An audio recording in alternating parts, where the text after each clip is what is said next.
Hey guys, Nick Miller today from Mark Supply Company. Today we have for you a 1997 Ravens Fleet Hawk aluminum spread axle trailer with a Conestoga wagon kit on it. The Conestoga kit is in very nice shape. That's why we have that opened up and showing you. A couple little wee tears on the sides. Everything there is complete.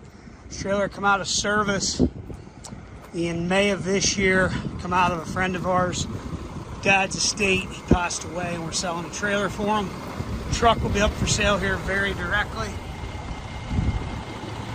The trailer was working right up until he passed away. We drove this home about 50 miles from where we're located at.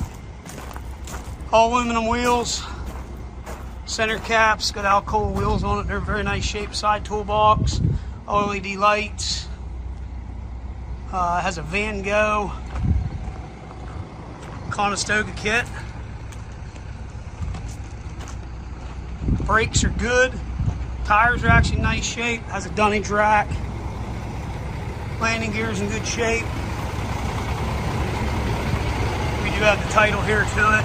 Does have a nose cone on the front. Does have a front entry door. It is a 48-foot, 102 wide trailer. Guys, you got any questions on this, please let us know. We'll be glad to help you in any way. There is a picture of the VIN plate. Truck will be coming up for sale here directly. Any questions, again, 814-658-3066. Reach out to Nick Miller. I'll be glad to help you. Thank you, guys. Have a great day.